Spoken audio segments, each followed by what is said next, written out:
guys, how y'all doing today? My name is Franchise Fanatic and welcome back to the channel. Finally, it feels good to be saying that again. If you guys haven't been paying attention to my Instagram, Discord, YouTube, all that fun stuff, we did lose power. We had a big friggin' storm and it knocked out like a butt ton of those big, like, wooden beam-looking tree trunk things that has the wires on it, and they all fell. No one got hurt. We the house is fine and all that. It just caused a lot of damage in the surrounding area. We lost power for like 4 days. But we're back, and I'm finally back to reviewing the MCU. I'm going to be doing more Call of Duty, more MCU stuff, and a bunch of other great things as well. I'm going to link my MCU Marvel, massive tribute compilation video for all of these MCU things. If you haven't seen them, they are 4 tributes, 4 edits regarding the MCU or Marvel in general. I spent a lot of time, about 8 hours each, so that's 8 times 4. There you go, quick math. And a lot of effort went into them. So if you haven't seen them, please check the description of this video. Have a link for that. But we are reviewing Falcon and the Winter Soldier, the TV show. Finally, I am actually in the middle of watching the Loki show, so this is a little bit after I've seen the show. But overall, I gotta say, the whole spectrum you see on this film online. Oh, by the way, leave a like. Thanks. The whole spectrum you see on this film online this show online is that it's really bad and it's woke and it's just it's political and it's too about racy and all that. And I'm like, I'm stroking my little beard, and I'm like, is it? I don't know. And upon rewatch, look, we gotta get this out of the way. This is a good show, okay? In fact, I would say it's actually pretty underrated. I think this sets up Captain America 4, Captain America Brave New World, trash title, but I think it sets up that film really good, with, of course, Sam Wilson kind of struggling to kind of, stop being Falcon and kind of usher in this new Captain America era. And then we also got Bucky Barnes, a.k.a. the Winter Soldier, who is, of course, trying to live with himself after being the Winter Soldier, and, he was the White Wolf for a little bit. But going back to, his arc as the Winter Soldier type thing, how do we move on from that? How does he move on? How does he deal with that? And then you got Sharon Carter, and you've got, Carly Morgenthau and the Flag Smashers. You have Falcon's buddy. You have Baron Zemo coming back with his signature comic book purple mask. You've got John Walker, the new quote-unquote Captain America. So, look, there is a lot to kind of go over about this show, and overall it is extremely well done. I think it's really, really great. I love the action scenes. I mean, we'll just talk about that first. The action is freaking phenomenal. All right, it's very much filmed in the vein of Winter Soldier: Civil War, where you have like that political espionage thriller kind of action, where it's like the camera's kind of volatile and it's kind of shaky, not too shaky where you want to puke, but shaky enough where it feels like there's some intensity on screen.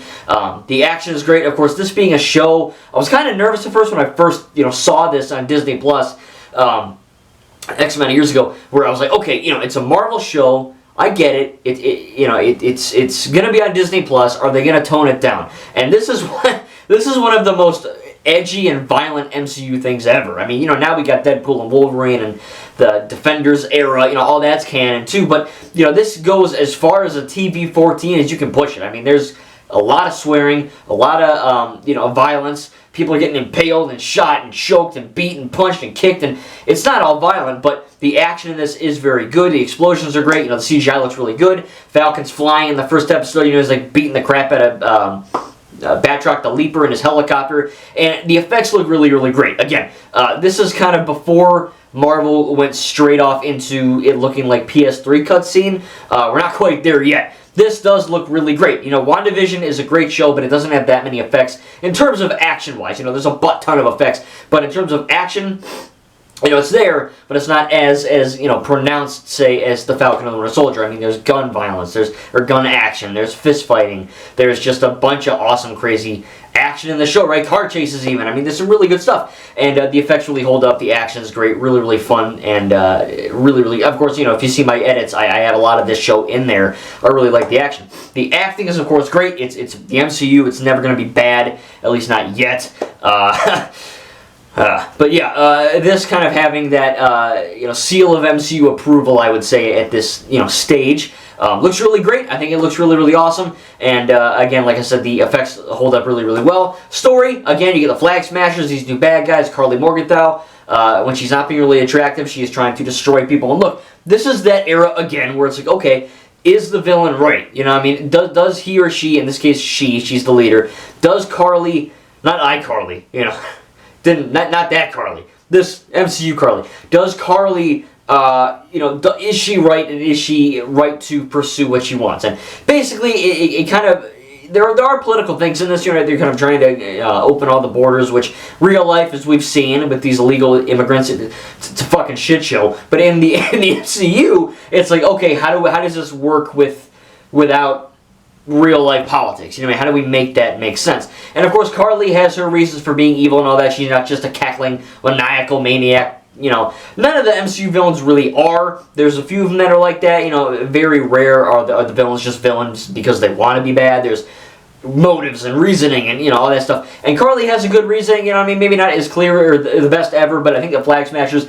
they want peace and they want what they feel is owed to them, but they're achieving that peace through violence, and that's where they draw the line, right? That's where Falcon and Winter Soldier are like, hey, we respect why you want to do it, but you're doing it the wrong way. And I think that's interesting because it's kind of, you know, poses that ethical dilemma that the show kind of faces.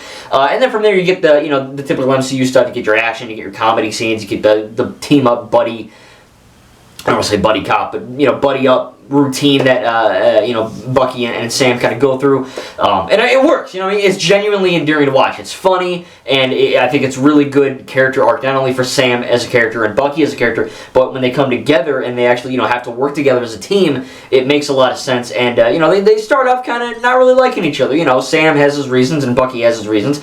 Bucky more or less, hey, why'd you give that shield away to, you know, Captain America, Steve, he gave it to you for a reason, and you threw it away like it was, you know, spoiled candy or something. And, you know, Sam is obviously trying to, you know, struggle with and deal with him transitioning to being a Captain America type figure. And, of course, that leads into John Walker, who is one of the best characters, I think, in the show, period, and maybe even the MCU, because he's a human character, right? He is a character that is introduced as, you know, he's got all these berets, and he's got all these, you know, Medal of Honor, and he's got, you know, the goes far and above the Call of Duty, and I'm on the battlefield, on the battlefront. I'm just listing game franchises now, but he is a decorated war hero, badass type character, and he's, you know, he's got all the stuff needed to be Captain America, right? And he looks the part, you know, which we'll get into. You know, there's a lot that kind of goes into this character, and, you know, big shoes to fill type deal. And his buddy Lamar, I believe, you know, he's kind of like, hey,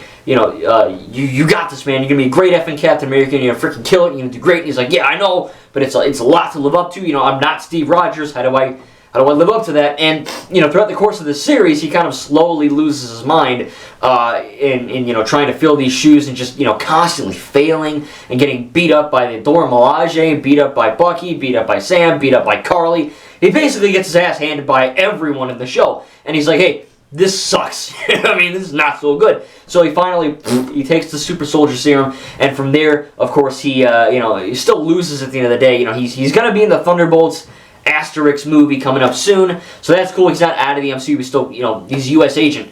But in this, you know, him dealing with the mantle and role of Captain America and slowly going effing crazy and eventually killing one of the Flag Smashers, and one of the most brutal, shocking, and effective kills probably in anything Marvel, period. You know, that America's shield, as they say multiple times in the show, it's one of the you know, messages and morals of the show. The Captain America shield stands for not only Steve Rogers, but stands for America and our ideals. And yeah, the shield was used to kill, but it wasn't, you know, brutally killing. It was in the name of truth and justice and all that fun shit. You know what I mean? So when John Walker kills that Flag Smasher, basically, like, people say he went for the neck. I think he went for the stomach the way it was filmed. But basically impaling and gutting a guy in front of like a million freaking... Basically the whole world saw it happen. And that shot, you know, where he's just standing there with the... It's in my edit. It's a good shot. Where he's standing there with the shield all bloody. I mean, it's powerful shit, man. And it really does hit you in the feels, you know. Especially as a Marvel fan. It's like someone burning the American flag, or someone, like, you know, burning a crucifixion, or a crucifix or some shit. You know what I mean? It's like something where it's like, that shouldn't happen. And yeah, I know the shield is fake, but it still is a powerful moment for comic book fans, and it really holds true. So there's a lot of great imagery in this, a lot of great character arcs, a lot of great moments, a lot of great fight scenes. So what's there not to like, right? And one of the best aspects of this is, again, Sam going from the Falcon to straight up, you know, the show is literally called... the Falcon and the Winter Soldier. And then the very last episode, the last moment, spoiler alert, go watch the show. If you made it this far into the video, I don't know what you're doing. But it literally says Captain America and the Winter Soldier.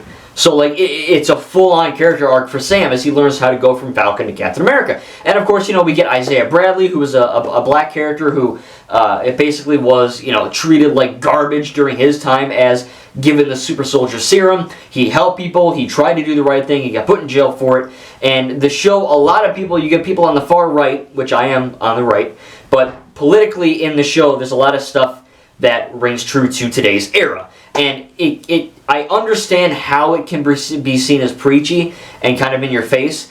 I don't really consider it woke because, it is a little cringy at times, but I don't consider it woke because, like, black people should be treated right. Like, so should white people. Black people were slaves. It's fucking trash. Newsflash, white people were slaves too, but then no one talks about that. But, it is a big deal, and that's a bad thing. And, that shouldn't be a good thing, right? It's a bad thing.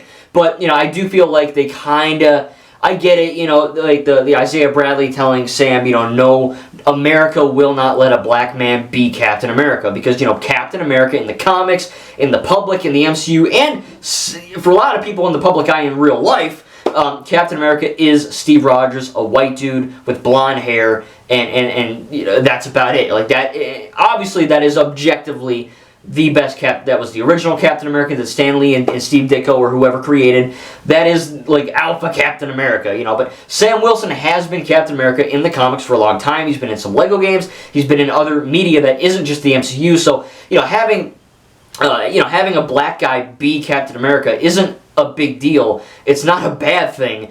It's not even a thing. Like, it doesn't matter what your skin looks like. If you're a well-written character and you stand for what America stands for, which is, truth, justice, and, good things, then it doesn't matter if he's effing purple. But, of course, the world in the MCU is saying, basically Isaiah Bradley telling Sam, hey, people are racist, and they won't let a black guy stand for Captain America. Obviously, that changes, and, obviously that sadly is true today. There are racist people out there that just don't like black people, which is really freaking weird. But, I get it. I get why they're doing that because, that shit sadly is in the real life as well. But it does feel a bit preachy where I just want to watch a Marvel show and some cool-ass action scenes. And in the end, Sam Wilson, he makes good points. Because he's like, hey, Carly just died. All these Flag Smasher people, they died for what you, the government, wouldn't give them. So they had to become evil and ultimately die for this. If people in the government were just normal and nice and good, like what this shield stands for, we wouldn't have had to deal with this trash. And I get what he's saying, but then he's like, oh, look, I'm a black guy and I got the shield and I know everything about sacrifice. And it does feel a bit hammy. Like, I get it. It's a bad thing. Black people are slaves. I get it. They're not, I don't think, as a white guy saying this, I'm not racist, but it is a bit awkward where they're like, we're oppressed, help us. And it's like, all right, I want to watch my Marvel show now. Thank you very much. Like, I get it.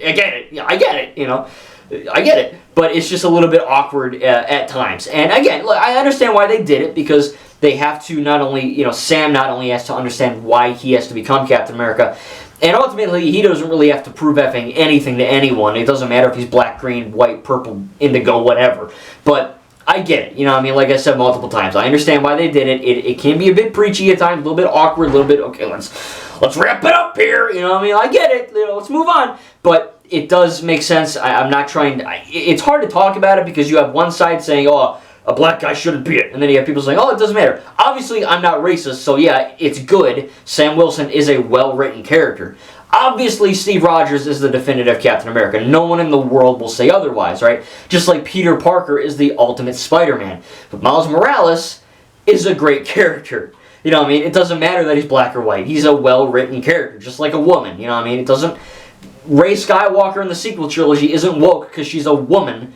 She's a well-written character, so, like, people are weird. But overall, again, as a white dude who isn't racist, I see no issue with that. I think Sam is a great character. I'm very excited to see what he has to do in Brave New World. And, like I said, I think they really kind of handled that, I don't want to say transition, but that transition from, being the Falcon Captain America's sidekick and friend to being literally the next Captain America, and then having to deal with Bucky Barnes, having to deal with his trauma. I don't remember the Asian guy's name, but some old Asian dude.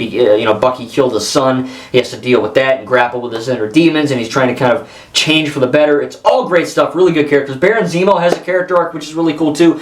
Of course, the Dora Milaje are back, so that's cool. We get Sharon Carter, who's I guess bad. I don't know.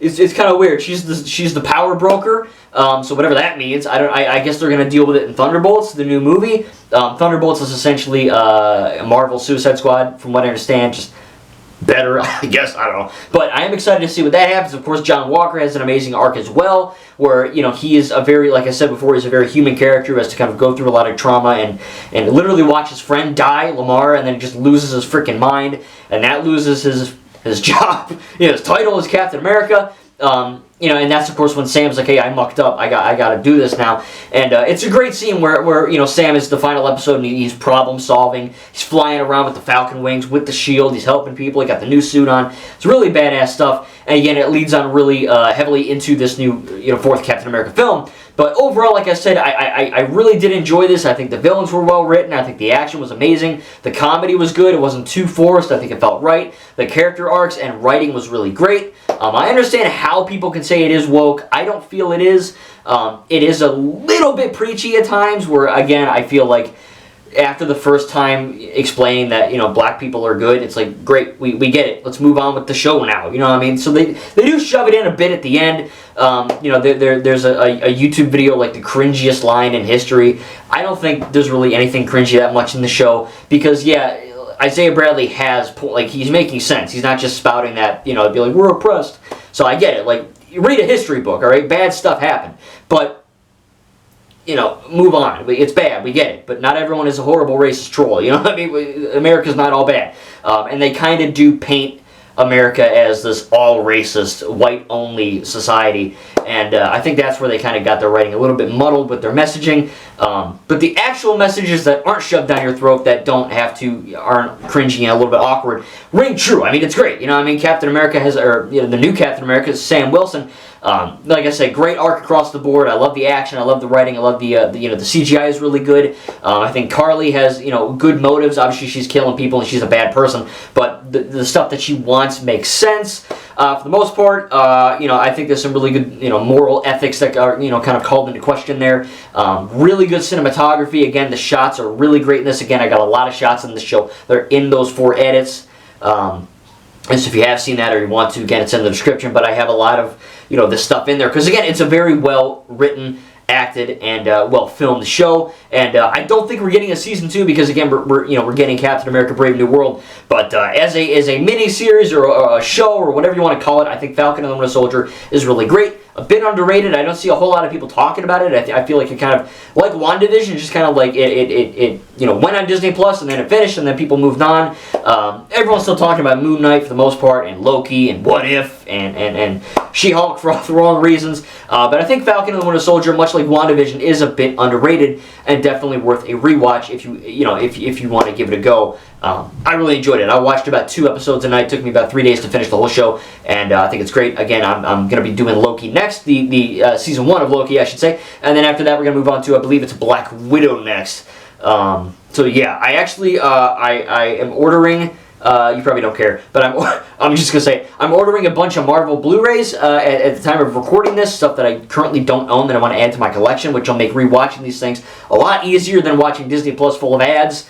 So that's cool. Thanks, Disney Plus. I love that. But it's going to be really cool to maybe do a bit of an unboxing, or just kind of showcase some of the stuff. They're all on eCrater or Etsy or whatever. They're not like, you can't find them at Target or whatever, but hey, they're legal. I pay tax on it. It's fine. But I am very excited to order those and receive those and watch those. It's going to be great. So yeah, man, my MCU reviews are going nowhere. I'm still continuing. Again, I am watching Loki. It's going to take a little bit longer than it would be a show, because it's a show and not a movie. But I will be getting that out soon as well. I got a bunch of fun stuff. I have a bunch of reactions too. I'm pointing to my table that you can't see. It's right there. I'm going to be doing some reactions, so fun stuff to look forward to for sure. But make sure to like if you enjoyed this video. Subscribe if you're new. I can't wait to cover more of the MCU with Loki Season 1 next. And thank you guys, and we'll see you in the next video.